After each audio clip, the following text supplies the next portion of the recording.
Festival Internacional Digital de la Memoria, Memorarte Fest.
Festival Internacional Digital de la Memoria, Memorarte Fest.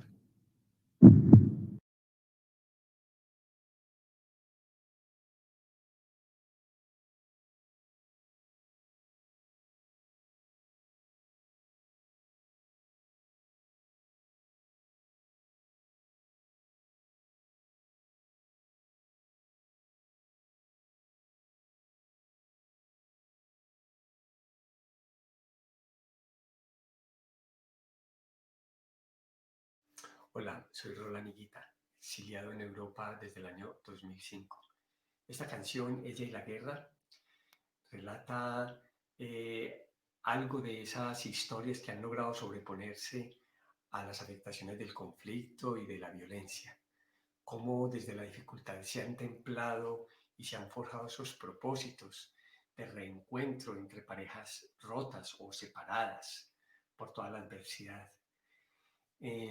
Espero que realmente que les agrade mucho y que sea un homenaje para esos amores que han sobrevivido a la guerra.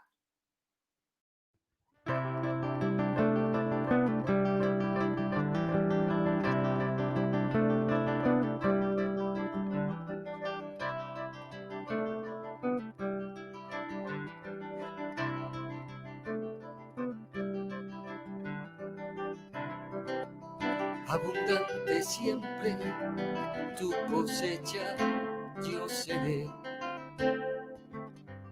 bajo la tempestad tremenda. La obstinación de una raíz que pasos dio, hasta donde el agua era sedienta.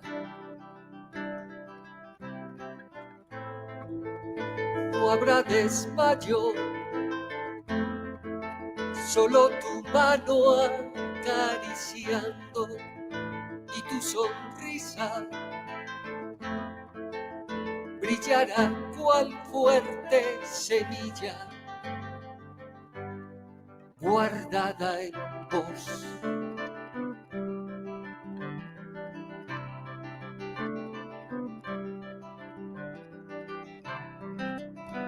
Bebamos este abismo que el amor nos dio, fruto de humanidad tan nuestra. Olamos este incienso, aroma de sudor, rebeldía de historia nueva. Y si hay distancias, nos separarán nuestras ansias. Y si hay cadenas, no secará nunca mis penas. Ríos de voz. ¿Ves, amor, cómo es el amor? Cuando la guerra lo templa, como un latir que vive en dos, para ser canción y fe, color de amanecer.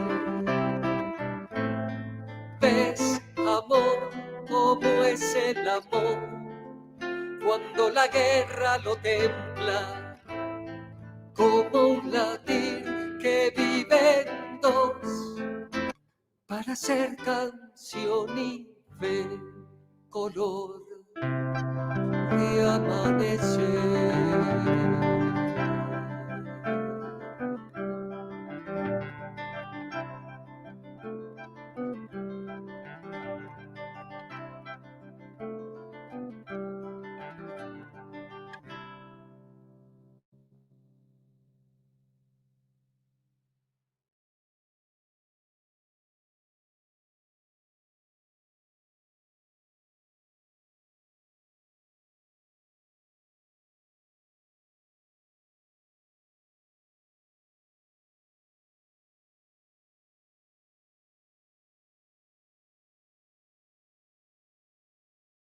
Festival Internacional Digital de la Memoria, Memorarte Fest.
Hola, bienvenidos al Memorarte Fest 2020, el primer Festival Digital Internacional de la Memoria organizado por la Asociación Migas de Roma y por el Nodo Italia en apoyo a la Comisión para el Esclarecimiento de la Verdad y en homenaje a las víctimas del conflicto armado.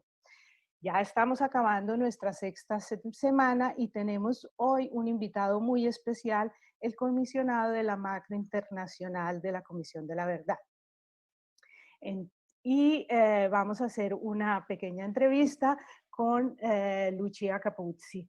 Entonces les presento a mis invitados que seguramente no requieren una gran presentación. Carlos Beristain es médico español, es doctor en psicología social con un amplio trabajo en acompañamiento a víctimas en conflictos armados alrededor del mundo. Desde 1994 ha estado vinculado al trabajo con víctimas colombianas. Fue coordinador del informe de memoria histórica Nunca Más de Guatemala, asesor de la Comisión de Verdad de Perú en materia de atención psicosocial de víctimas, asesor de la Comisión de la Verdad de Paraguay y director del equipo de la Comisión de la Verdad de Ecuador, que trabajó con víctimas de violencia sociopolítica. Ha sido perito ante la Corte Interamericana de Derechos Humanos, ha investigado sobre el impacto de comisiones de la verdad, ha apoyado a la Corte Penal Internacional en atención a víctimas de República Democrática del Congo y República Centroafricana. En Colombia ayudó también a coordinar a la Comisión de la Verdad de las Mujeres con la Ruta Pacífica de las Mujeres, entre otras de sus muchas acciones. Nuestra segunda invitada es Lucia Capuzzi. Ella trabaja en la redacción internacional del Avvenire, es licenciada en Ciencias Políticas y tiene un doctorado de investigación en Historia de los Partidos y Movimientos Políticos en la Universidad de Urbino en Italia, con un trabajo que realizó sobre la emigración italiana a Argentina después de la Segunda Guerra Mundial. Desde el 2004 decidió seguir la carrera de periodismo y antes de llegar a Avvenire trabajó para el noticiero Leonardo de la RAI Radio Televisión Italiana. Ganó el Premio Internacional Lucchetta en 2014 por un artículo sobre niños trabajadores bolivianos y el Premio Colombe de la Pace del Archivio del Disarmo. Ha publicado La Frontera Imaginada con Franco Angeli en el 2006, Haití, El Silencio Roto en 2010, Adiós Fidel, Fe y Disenso en la Cuba de Castro en 2011, escrito con Nelos Cabo, sobre Colombia, La Guerra Infinita en el 2012, Coca, Rojo Sangre en 2013 y Rosa de los Dos Mundos, Historia de la abuela del Papa Francisco en 2015.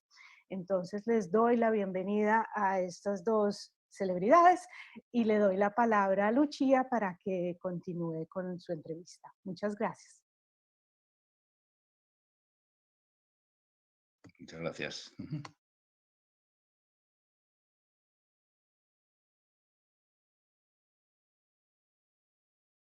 Hola, buenos días o buenas tardes, dependiendo de dónde se encuentren. Es un gran honor poder participar en este Festival Digital Internacional dedicado a un país que está mucho en mi corazón, que es Colombia. Y es de verdad un gran honor poder entrevistar al doctor Beristain, que es, bueno, no necesita mucha introducción ya que es una personalidad a nivel mundial y un protagonista de la atención a las víctimas de conflictos armados convencionales o no convencionales. La primera pregunta, yo haré unas preguntas para que el doctor Beristain pueda contarnos su trabajo y el trabajo de la comisión.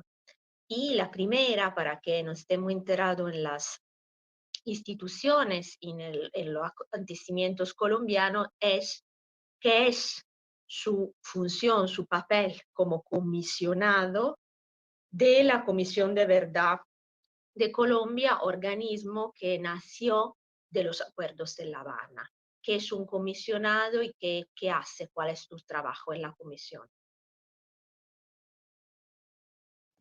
Gracias, Lucía, y gracias a todo el equipo de Memorarte por esta iniciativa tan importante y bueno, estimulante también para poder compartir con diferentes personas y en otros formatos el trabajo que se está haciendo en Colombia sobre el tema de la verdad, la reconstrucción del tejido social, en medio de un, como dices, Lucía, de una situación, de un proceso de paz con las FARC. La comisión fue creada en el marco de ese proceso de paz con las FARC, del gobierno colombiano con las FARC, como parte, vamos a decir, de la agenda de las víctimas, ¿no? Ha habido otros países también en los cuales, además de una negociación política entre las partes en conflicto, se han establecido algunos mecanismos para enfrentar las consecuencias, el dolor y el sufrimiento, la necesidad de esclarecimiento de la verdad, de lo que pasó, y también de las causas de ese conflicto, ¿no? De los factores que han hecho, en el caso colombiano, que esa violencia del conflicto armado se recicle históricamente desde hace tantas décadas, ¿no? Desde prácticamente mediados de los años 80, con los primeros procesos en los cuales se trató de llegar a un acuerdo de paz, en ese caso también con las FARC, los acuerdos de la Uribe y el caso de la Unión Patriótica, hasta los diferentes ciclos históricos que se han dado hasta la actualidad, ¿no? Bueno, yo soy miembro de la comisión, soy comisionado de la comisión, soy el único comisionado no colombiano, todos los otros comisionados son colombianos y colombianas.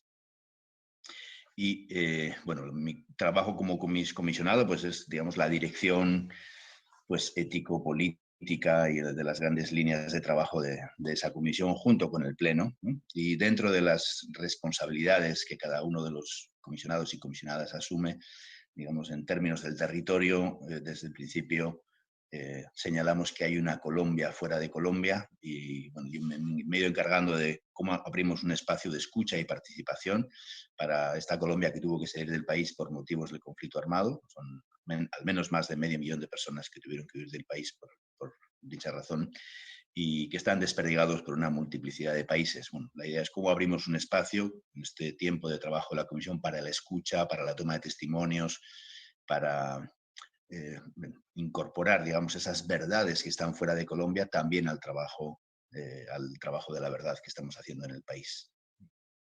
Este es un tema muy interesante del exilio colombiano, que casi no se habla o no se conoce en el mundo, ¿no? Se habla de víctimas del conflicto armado, de muchas clases de víctimas, pero de estas personas que tuvieron que huir de su patria, casi no se habla. Y sé que en noviembre la Comisión va a hacer un acto para celebrar, para dar visibilidad, ¿no? También a este fenómeno.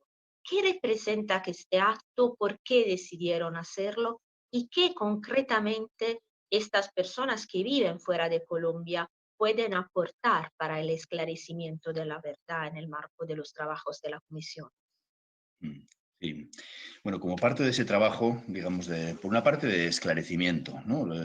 Los testimonios de las víctimas, de las personas que tuvieron que huir, de los testigos a veces de hechos de violencia que tuvieron que huir del país por motivos del conflicto armado, pues son muy importantes porque hay una historia desconocida, no solamente de ese exilio, sino una historia que se llevaron con ellos, con ellas, ¿no? Y ahí yo he entrevistado a líderes campesinos, afrodescendientes, jueces, fiscales, miembros también incluso de grupos armados, de milicias, de las FARC, mujeres que resistieron al reclutamiento de sus hijos.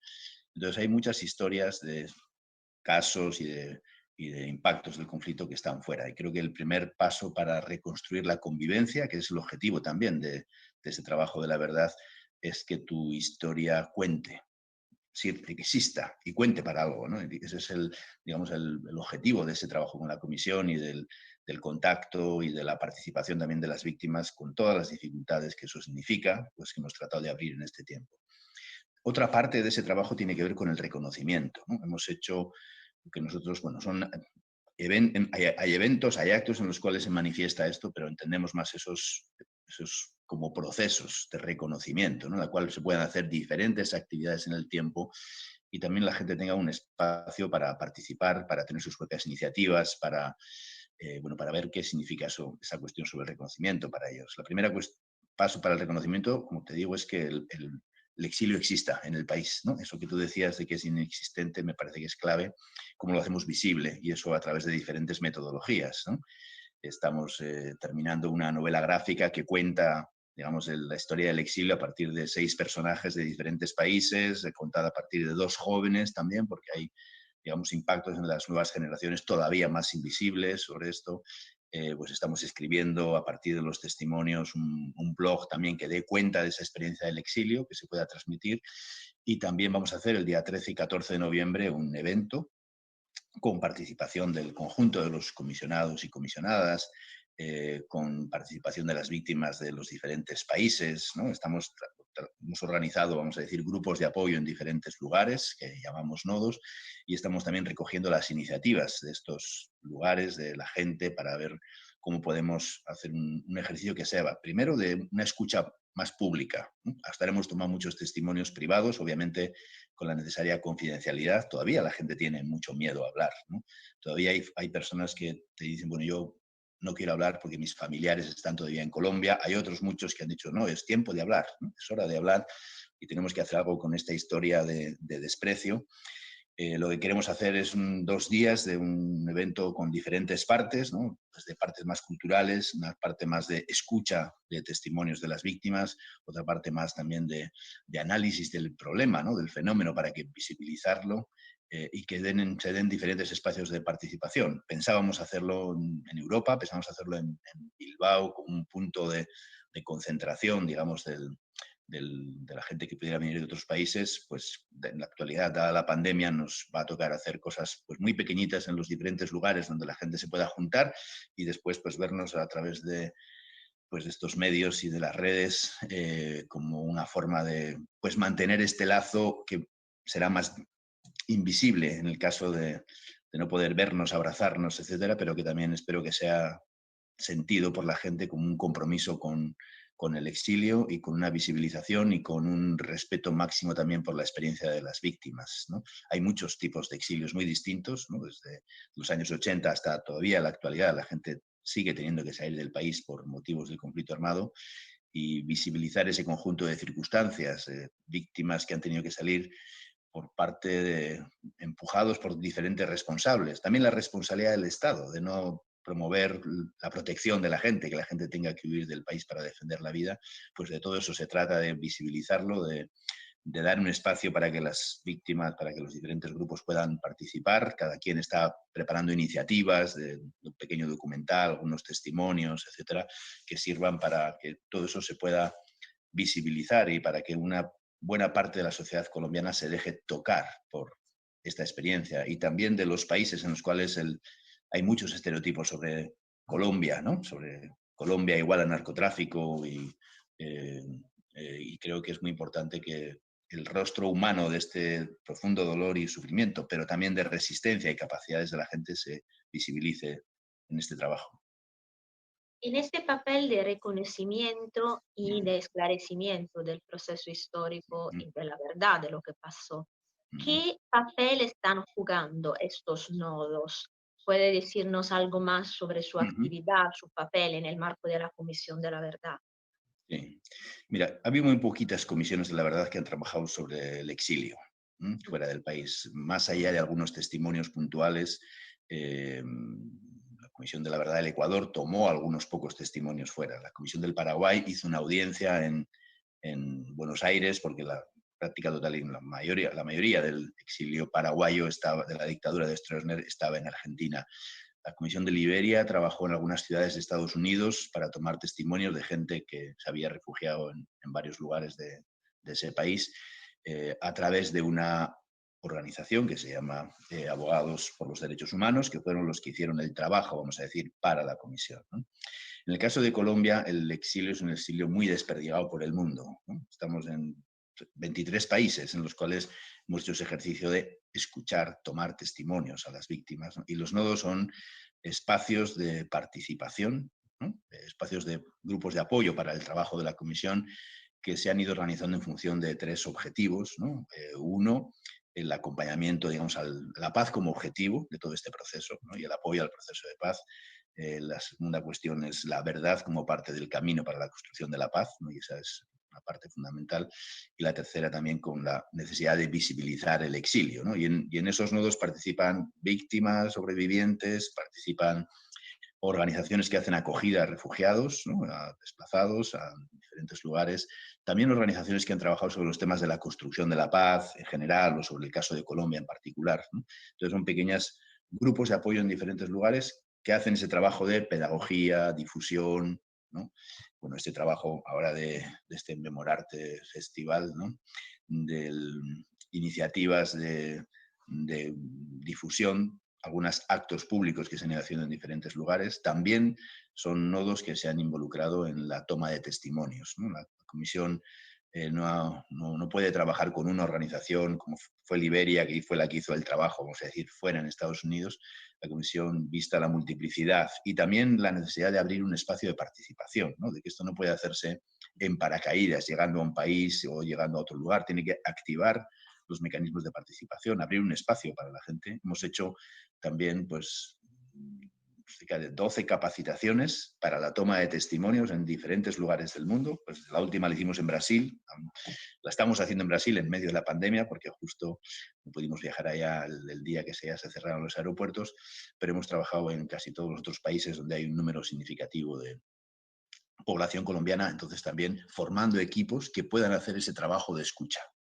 Algunos testimonios los he ido tomando yo en mis viajes, en las presentaciones, pero son esos nodos, esos equipos en los diferentes lugares los que han hecho ese trabajo de escucha que es tan importante para la comisión. Y es un trabajo voluntario, ¿no?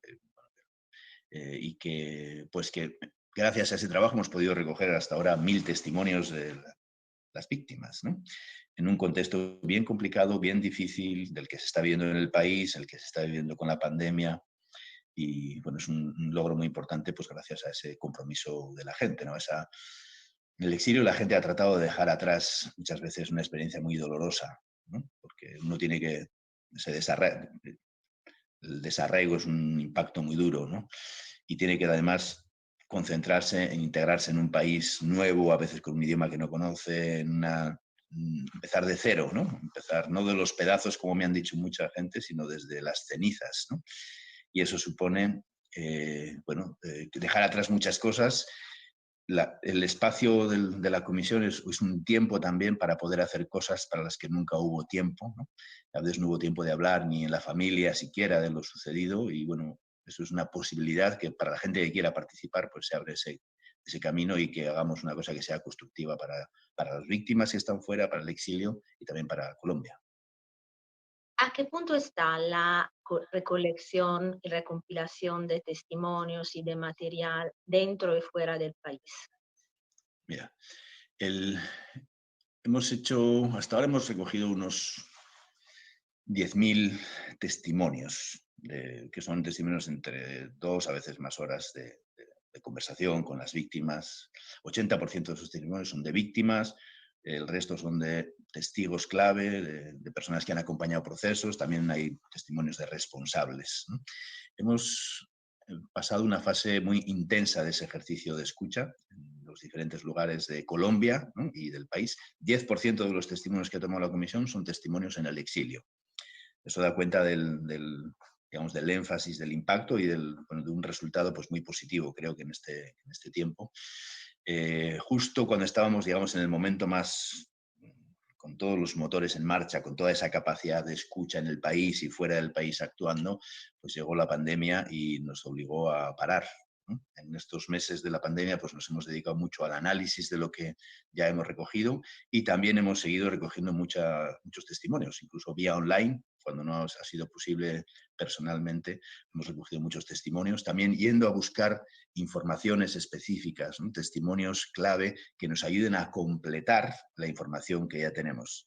Esos 10.000 testimonios más o menos hacen referencia a unas 20.000 personas que la comisión ha escuchado hasta ahora, ¿no? Y estamos en una fase de ir, digamos, cerrando. Nunca se cierra un trabajo de una comisión hasta que termina el informe, ¿no? Pero, digamos, ir concentrándonos más, no tanto en ese ejercicio de escucha para el que nos queda potente, que nos queda un mes y medio, sino en el trabajo también de elaboración, ¿no? De los informes. Tenemos unos 250 informes que la gente también nos ha proporcionado, es decir, hay organizaciones de víctimas, del movimiento campesino, de todos los sectores sociales, del ejército, de las FARC, de las víctimas de diferentes sectores que nos han presentado informes, ¿no? Ayer mismo tuvimos una sesión en la noche sobre el movimiento sindical, que es otro espacio que yo estoy acompañando en Colombia. Y bueno, la gente ha ido juntando esos pedazos de tantas memorias rotas, de tantas historias vividas durante 60 años de conflicto armado para presentarlas a la comisión. Esas son herramientas fundamentales para este proceso.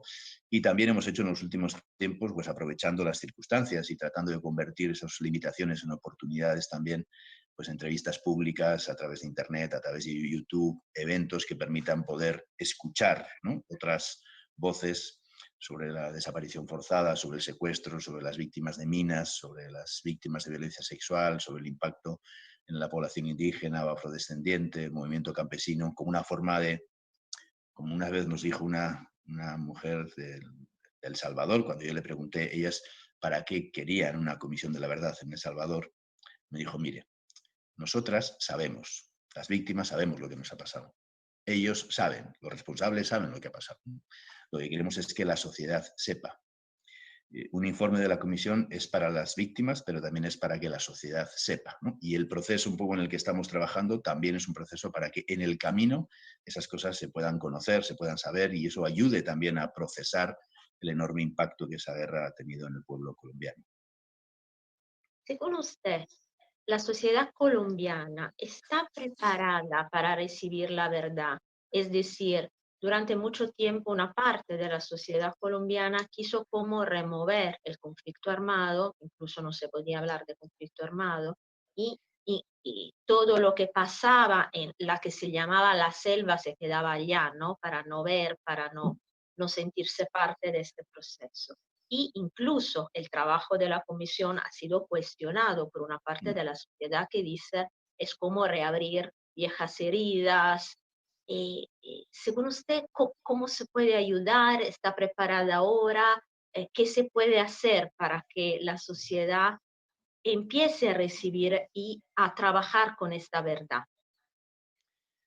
Mira, lo que nosotros nos hemos encontrado en el país, en el exilio, en diferentes lugares, ¿no?, es que hay una demanda muy importante de verdad, ¿no? Y yo diría que no hay que confundir la sociedad colombiana con la política colombiana, ¿no?, o con las actitudes de diferentes partidos políticos. Es obvio que hay gente que no está interesada en la verdad, ¿no? Pero yo creo que una mayoría de la sociedad colombiana y la sociedad colombiana como tal, eso es una generalización obviamente, está preparada para la verdad. Creo que hay una sobrerepresentación. Hay una cosa que Ignacio Martín Baró, uno de los jesuitas con los que yo empecé a trabajar en El Salvador, ¿no?, que fue poco después fue asesinado en 16 de noviembre del año 89 en el asesinato de la masacre de los jesuitas. Él decía, él que era psicólogo social e investigaba también sobre todos estos temas del impacto en las actitudes, los comportamientos, la subjetividad, pero también las actitudes sociales frente a la violencia. Él decía que en los contextos de polarización social, ¿no?, las preguntas tipificantes sustituyen a las preguntas de contenido. La pregunta tipificante es ¿de qué lado estás? Sustituye a la pregunta de contenido. ¿Qué dices?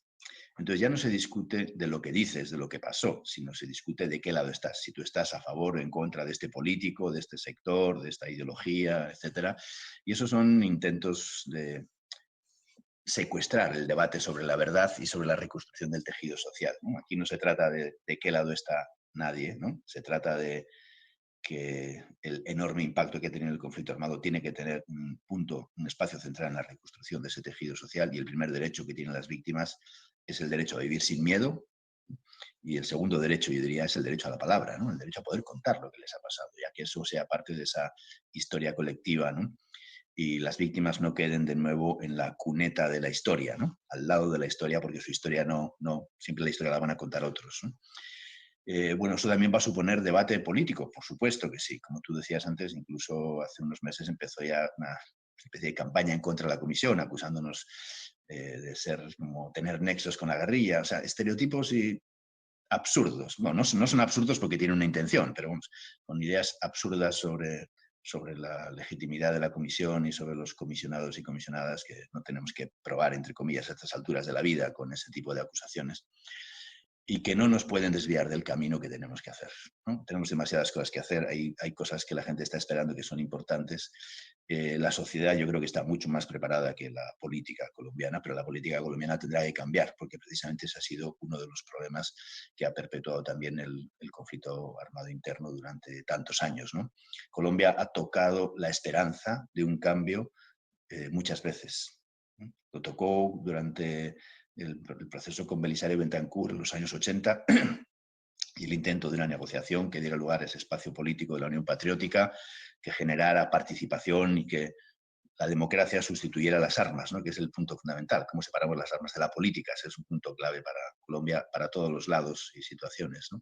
Después vino la Constitución del 91 y un intento de reconstrucción que siguió manteniendo muchas de esas condiciones, la desmovilización del M-19, el EPL, el Quintilame, parte del ELN, y la violencia se volvió a reciclar otra vez, ¿no? Y después vino el proceso del Caguán, un intento que generó también esperanza de transformación, y lo que hubo ahí es un proceso de quiebre, de aumento del paramilitarismo, de rearme de las FARC, de rearme del Estado, que generó el periodo más violento de la historia de Colombia en las últimas décadas.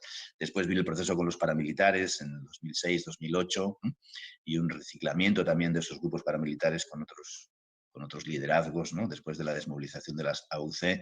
Ahora estamos en el proceso con las FARC, ¿no? Aquí hay un marco que nosotros llamamos transicional, ¿no? Ya no estamos hablando de procesos de desmovilización de grupos armados, de estos se han dado muchos en la historia de Colombia, sino también de un marco de cambio, ¿no? De transformación que hay que hacer sobre el tema del narcotráfico, de la coca, de la extracción manual de los cultivos, que hay que hacer alternativas de desarrollo rural, ¿no? Como tú decías antes, esta visión de que la guerra es una cosa como de allá, ¿no? Como si eso fuera otro país, ¿no? Y quienes no se han dejado tocar, no han vivido de forma directa ese dolor y el sufrimiento de la guerra, pueden pensar que eso no les importa, que eso no les afecta, ¿no? Y ha habido una parte de la sociedad colombiana que ha vivido como si eso no les importa y no les afecta, ¿no? Y creo que la empatía es una energía fundamental de transformación, ¿no? Y la Comisión tiene que contar esa historia precisamente para sacudir una crisis positiva en el país y generar también empatía respecto a esas víctimas, el dolor y lo que hay que hacer para transformar eso, ¿no? Colombia, como tú decías, en tu corazón, también en el mío, es un país muy querido, una gente muy hermosa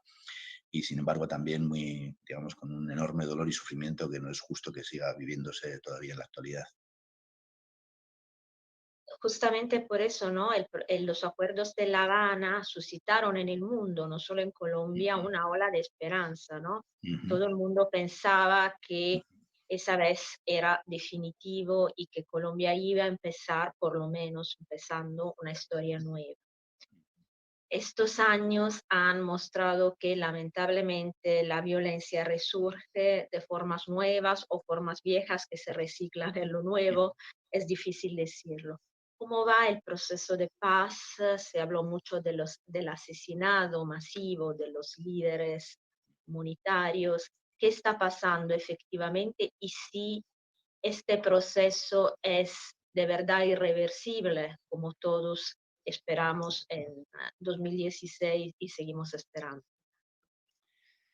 Mira, lo que está pasando, el asesinato de líderes es un problema muy importante. Hay más de 550 líderes que han sido asesinados desde la firma de los acuerdos de paz. Hay también muchos exmiembros de las FARC que han sido asesinados, ¿no? Y las condiciones para hacer un proceso de paz siempre son difíciles y la violencia en lo que se llama el posconflicto, entre comillas, ¿no? Está habitada de muchos de los factores del conflicto armado, pero lo que está pasando en Colombia es intolerable, ¿no? Hay un intento de volver hacia atrás en términos de la política respecto al proceso de paz, ¿no? Las propias actitudes del parte del aparato del Estado y del gobierno han sido negativas frente a ese proceso de paz.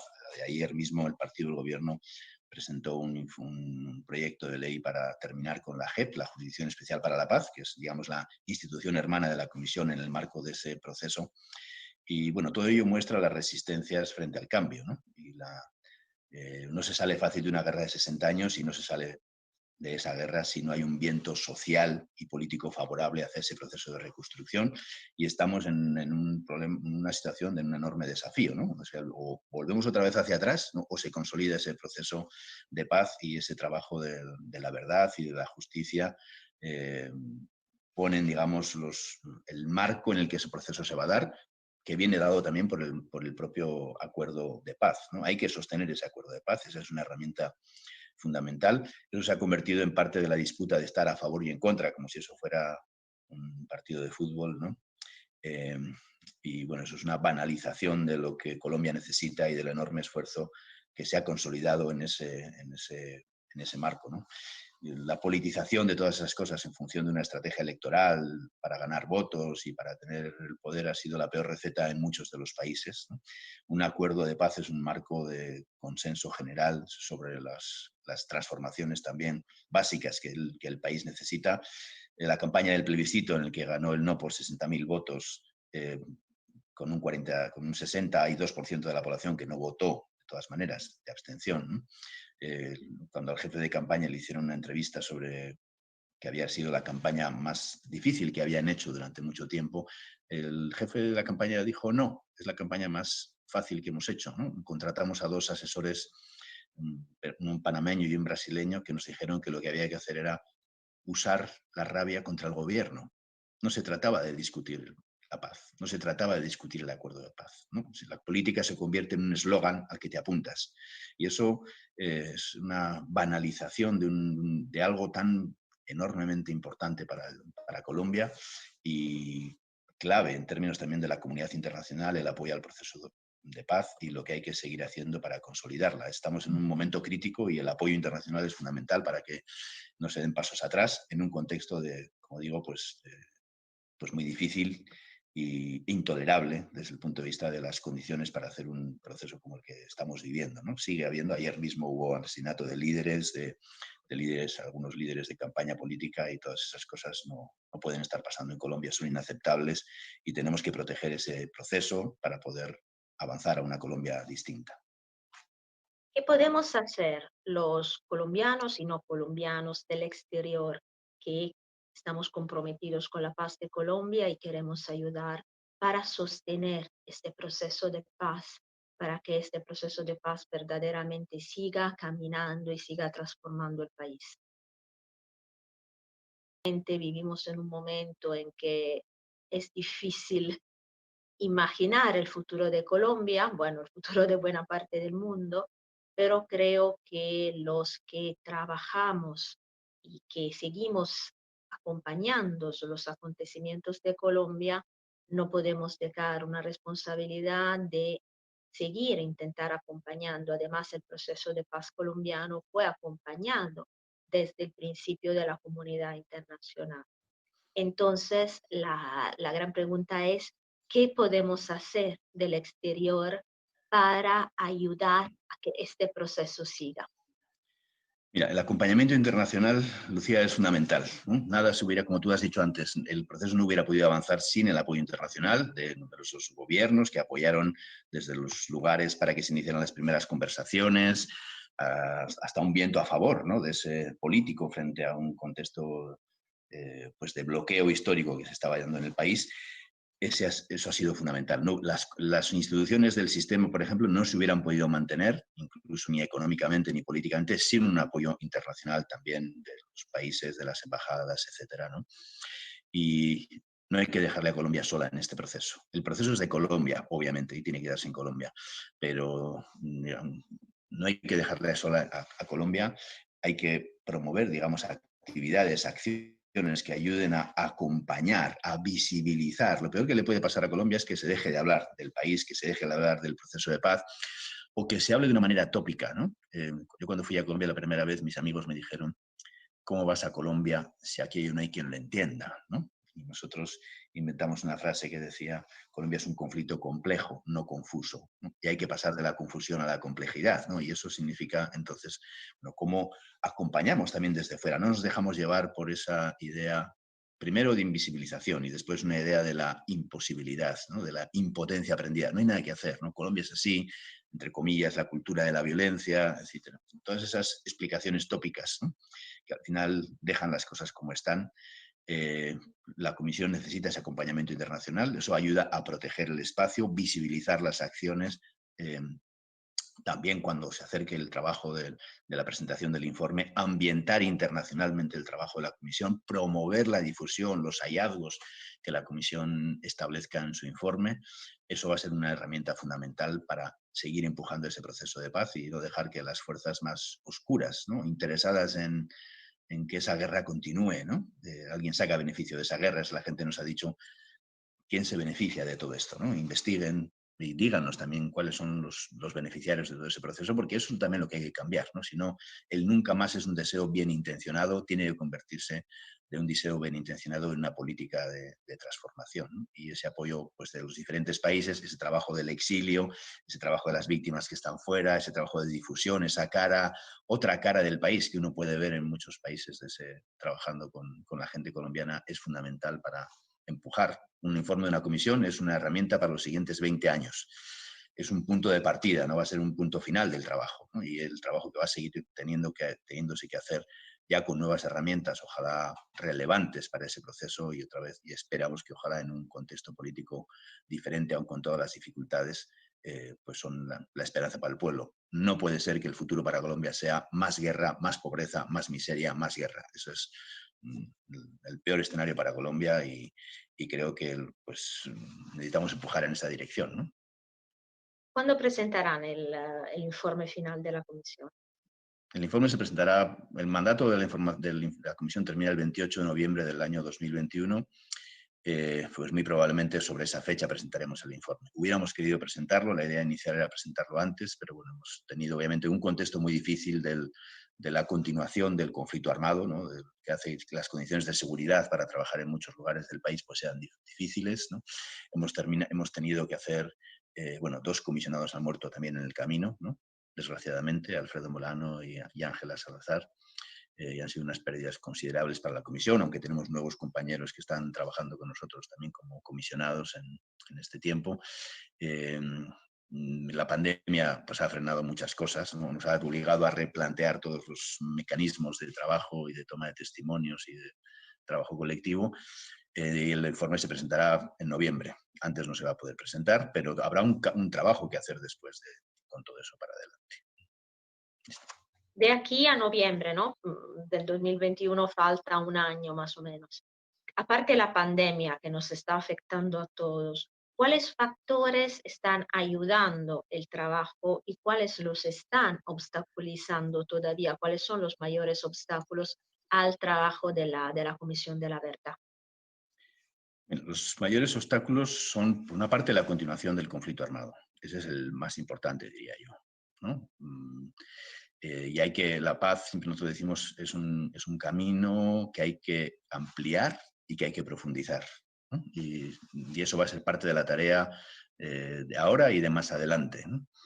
Ese es, por una parte, un conflicto, como se han reciclado la violencia en diferentes grupos armados, de la militarización, de la continuación. Hay lugares en el país, pues, de las regiones del Pacífico, de Bajo Cauca, de la frontera del norte, del oriente, Santander, etcétera, Cauca, muchos lugares en los cuales la violencia se ha recrudecido y hace las condiciones muy difíciles, ¿no? Y eso también corre el riesgo de acabar con una esperanza, ¿no? La esperanza que se abrió con el marco del proceso de paz, y una esperanza que genere la movilización de la energía para la transformación, ¿no? Para mí el mayor desafío es que las energías positivas que se necesitan se desmovilicen, ¿no? Porque predominen siempre, digamos, esa visión negativa o de quienes tienen el pues, control político de la situación, ¿no? O quienes no están interesados en la paz, ¿no?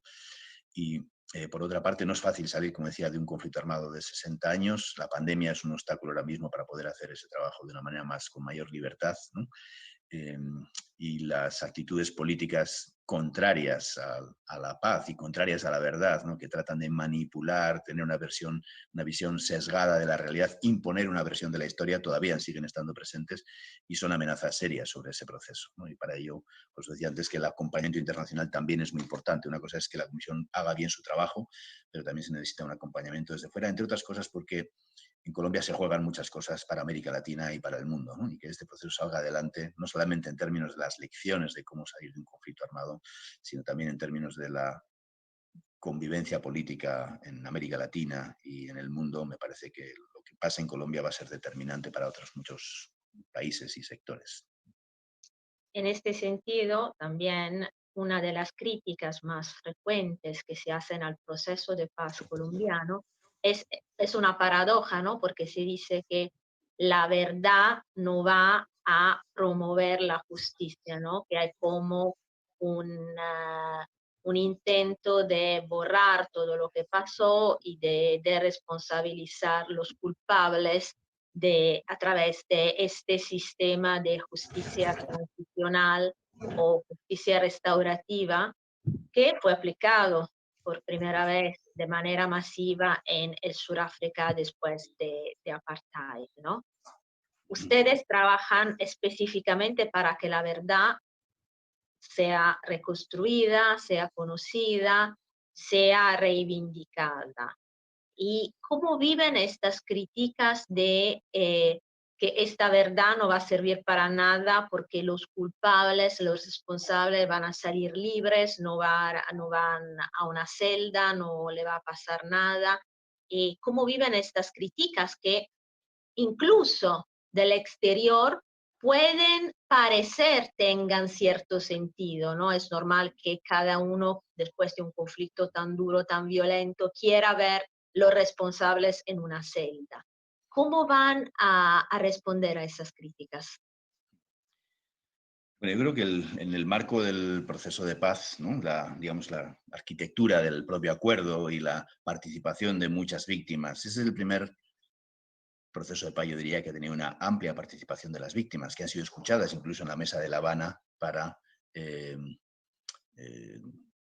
ver cuáles son las propuestas de la salida del conflicto armado y qué significa esa centralidad de las víctimas en estos procesos, ¿no? Bueno, a partir de Sudáfrica, yo diría, y de la experiencia también de muchos pueblos, la justicia que nosotros llamamos restaurativa, ¿no? Ha sido parte también de las medidas y de las salidas para esos conflictos, ¿no? En el marco del acuerdo de paz con las FARC se establecieron, digamos, una jurisdicción especial para la paz, una comisión. Nosotros no determinamos responsabilidades individuales, sino responsabilidades colectivas. Nosotros diremos, las FARC fue responsable de, los paramilitares o las AUC fueron responsables de, el Estado fue responsable de, tales empresas fueron responsables de, pero no podemos identificar responsabilidades individuales. Eso le toca a la JEP, a la jurisdicción. Para eso son jueces, para eso tienen 15 años de trabajo, para eso tienen, digamos, mecanismos y un mandato más judicial, ¿no? En ese diseño, la jurisdicción otorgará medidas de justicia restaurativa, es decir, justicia para las víctimas en términos de proyectos colectivos, de reparación, básicamente, si hay una contribución efectiva y total a la verdad por parte de los responsables que se presentan a la jurisdicción. Y en el caso de que no la haya, de que los jueces, a través del contraste de las informaciones, de los archivos, etcétera, de las evidencias de las víctimas también, vean que no hay un reconocimiento efectivo total de la verdad, entonces impondrán una pena de cárcel de hasta 20 años. Entonces, no estamos en el todo o nada respecto a las medidas de justicia o incluso de justicia penal, sino estamos en un contexto en el cual hay una institución que es la JEP que tendrá que evaluar individualmente esa contribución a la verdad y otorgar una pena en función de ese reconocimiento de la verdad, de esa contribución a la verdad, ¿no? Obvio que nada puede reparar el dolor de las víctimas, ¿no? Nadie le va a devolver los años de vida que perdió por el exilio, por el asesinato de sus familiares, nadie va a devolverle el dolor de la tortura o de la violación sexual, ¿no? Pero se necesitan medidas que ayuden a ese proceso de reconstrucción, o que sean significativas para las víctimas, pero también que tengan un impacto en la sociedad. Y esa va a ser la agenda de la JEP con sus sentencias y con ese trabajo que tendrá que venir después, ¿no? Entonces es como que ustedes hacen un trabajo preparatorio para que la verdad pueda imponerse y la verdad sea al servicio de una transformación de Colombia.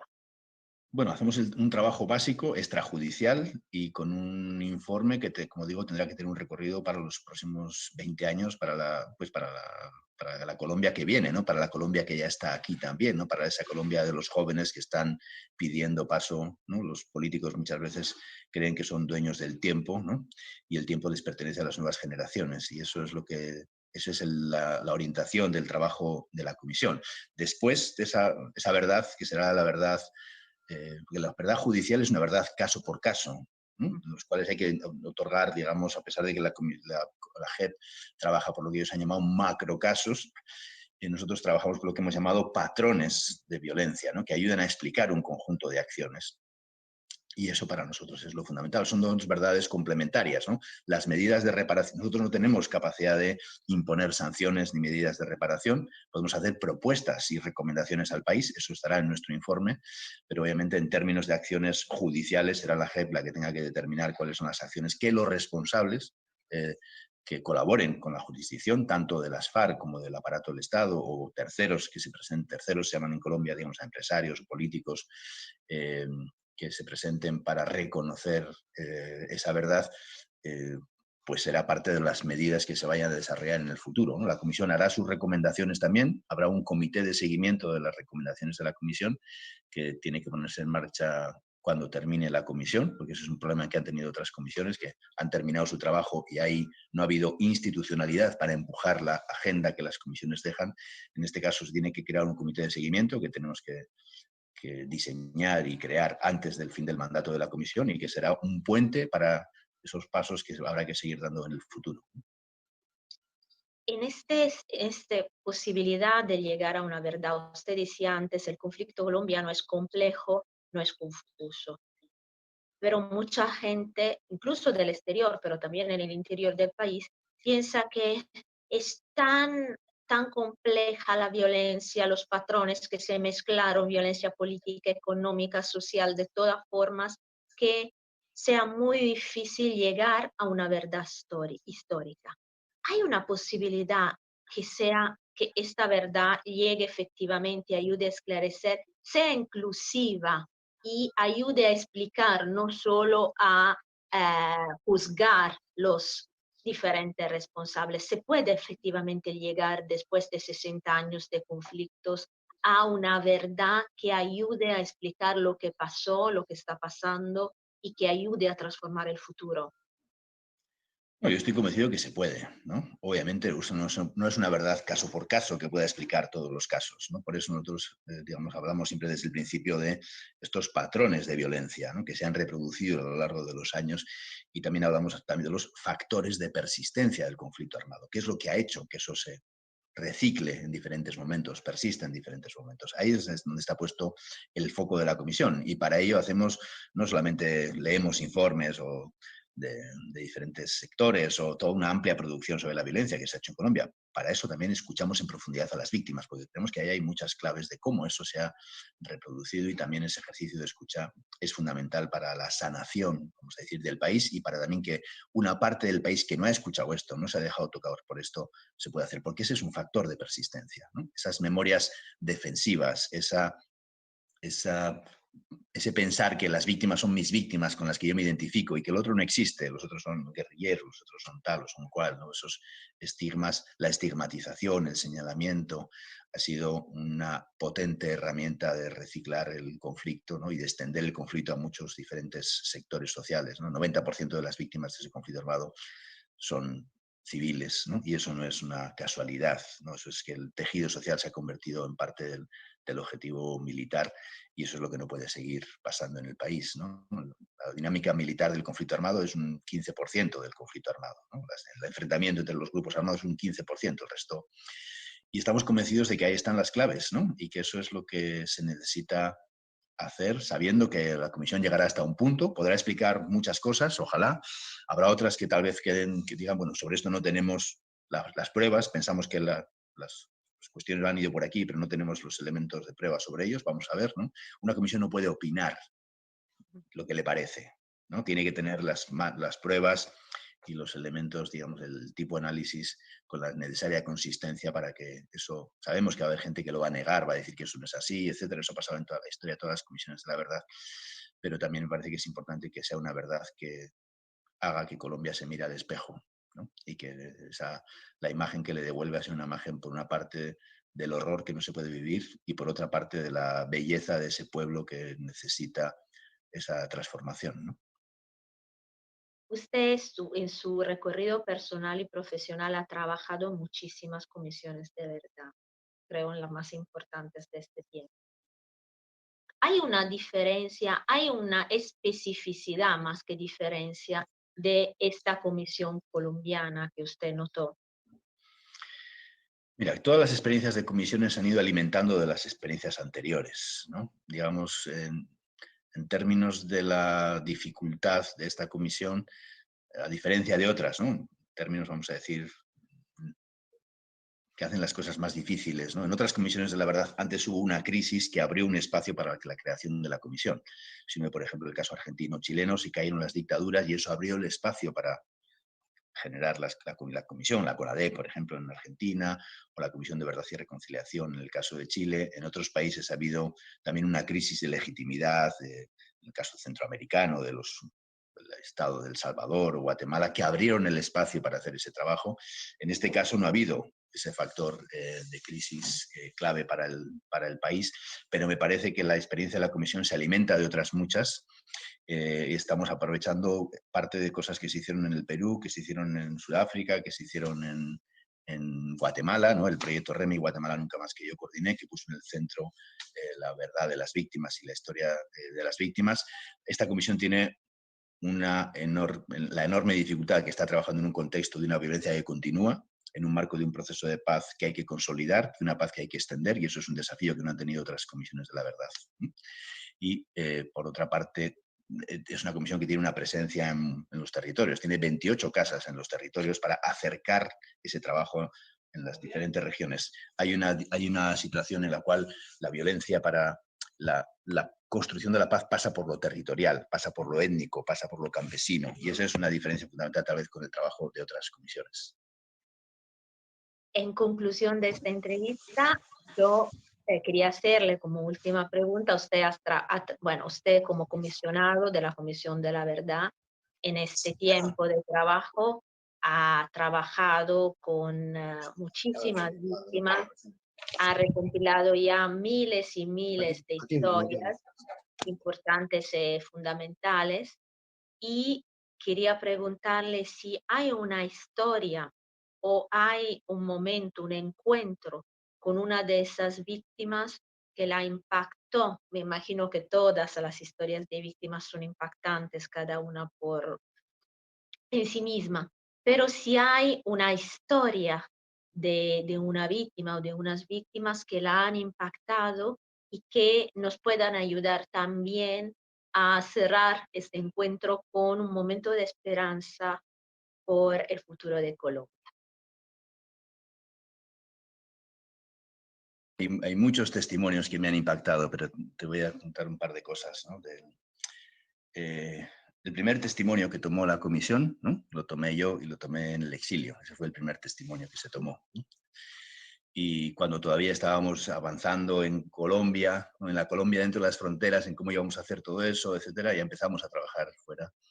Y era de una persona que yo conocía. Era una persona que yo había ayudado en su momento a salir del país, ¿no? Porque sobrevivió a un atentado y tuvo que huir por ese motivo. Y cuando tomé su testimonio, ¿no? Yo había hablado muchas veces con esa persona, ¿no? Pero cuando tomé su testimonio, la profundidad de la historia, empecé a conocer muchas cosas que nunca había conocido, de qué es lo que estaba pasando, ¿no? ¿Por qué hubo un ataque a ese grupo de derechos humanos? Que no era solamente un ataque por el estigma de comunista guerrillero, también era un ataque porque ese grupo de derechos humanos estaba haciendo un análisis de cómo se estaban captando las rentas que se dice en Colombia, ¿no? Es decir, los dineros públicos de un municipio, cómo se estaban captando para financiar a los grupos paramilitares, ¿no? Y entonces ese grupo empezó a hacer una investigación e hizo eso hizo que la amenaza se ciñera sobre ellos, ¿no? Toda la historia de lo que a él le tocó sufrir, ¿no? Y toda la historia del porqué para mí eran nuevas. Y es un caso que yo conocí hacía 22 años, que había ayudado a salir del país, y eso te muestra que hay una verdad, que a pesar de que uno piense que ya la conoce, la sabe, etcétera, hay una verdad, hay muchos tesoros dentro de los propios testimonios que nos ayudan a ver las cosas de otra manera y son muy reveladores de esos mecanismos. Un testimonio en ese caso es muy revelador de lo que llamamos ese patrón de victimización. He tomado testimonios de jueces, de fiscales que tuvieron que huir por hacer bien su trabajo, ¿no? Y que te cuentan muchos de los detalles, ¿no? De la impunidad es uno de los mecanismos que ha hecho que el conflicto armado se recicle, ¿no? Y es una parte de lo que hay que acabar. Y ahí hay mucha verdad también de sectores, ¿no? De una jueza que le tocó investigar casos muy duros y que creía en el Estado, ¿no? Pero que a veces fue incluso el propio Estado el que la persiguió y que le tocó salir del país, ¿no? Bueno, ahí hay verdades de los campesinos que huyeron en la frontera del Putumayo y a Ecuador, ¿no? Y que han sido invisibles, ¿no? Y hay gente en Panamá que le ha tocado, que está 10 años sin un reconocimiento, sin una respuesta, ¿no? Está siendo todavía para ver otros rostros de ese exilio, ¿no? De una mujer que que estaba trabajando en una peluquería y si en Panamá te dan el papelito, la tarjeta que estás en proceso de elegibilidad como refugiado o refugiada, no puedes trabajar, ¿no? Entonces, ¿qué significa para una mujer con 2 niños estar 9 años sin poder trabajar? Imposible, ¿no? Entonces, eso le obliga al trabajo informal, le obliga a estar sin papeles, le obliga al miedo, a esconderse, ¿no? A hacer un trabajo precario, a estar en unas condiciones muy penosas, ¿no? Y eso es lo que duele. Duele la insensibilidad a veces de muchos países con los refugiados y duele la insensibilidad y la invisibilidad del Estado colombiano con su propia gente, ¿no? Y ahí hay una demanda de querer una vida distinta que toca mucho el corazón, ¿no? Y que es el sentido de lo que estamos haciendo, tanto a veces de quienes tienen un liderazgo político como de esa mujer que trabajaba en una peluquería y que cuando venía la inspección de trabajo tenía que dejar de cortar el pelo y tenía que ponerse a que le cortaran el pelo a ella, ¿no? Para poder seguir trabajando y seguir viviendo. Eso es lo que es inaceptable también. Claro. Yo le agradezco muchísimo, doctor Beristain, por haber compartido estas reflexiones con nosotros. Seguro que del exterior, los colombianos y no colombianos seguimos comprometidos con el trabajo de la paz y seguimos apoyando, porque es un honor, porque es un placer, la Comisión de Verdad con su valiente trabajo, en la esperanza que el próximo festivales podamos compartir juntos el informe de la comisión y podemos hablar del informe y podemos dar toda la visibilidad posible para que de verdad este informe contribuya a la transformación de Colombia. Muchas gracias. Muchas gracias, Lucía. Y muchas gracias a los compañeros y compañeras de Memorarte. Un placer y gracias también por el apoyo que se supone, por creer en este proceso y por hacer parte de él también. Muchísimas gracias, Carlos Beristain, por todo lo que nos has contado, por todo lo que nos has comunicado y muchísimas gracias a la Lucia Capuzzi que hizo posible esta entrevista. Yo los quiero invitar a que sigamos el día de mañana la muestra de cine juvenil comunitario y sucesivamente la semana entrante, la última semana del festival, a que nos acompañen en todos los diversos encuentros. El lunes nos acompañará, haremos un homenaje a Álvaro Restrepo, un bailarín y coreógrafo comprometido con el proceso de paz y con el trabajo social. Entonces los invito a que sigamos participando y a que nos sigan acompañando en nuestro festival. Muchísimas gracias. Chao, gracias. Un placer.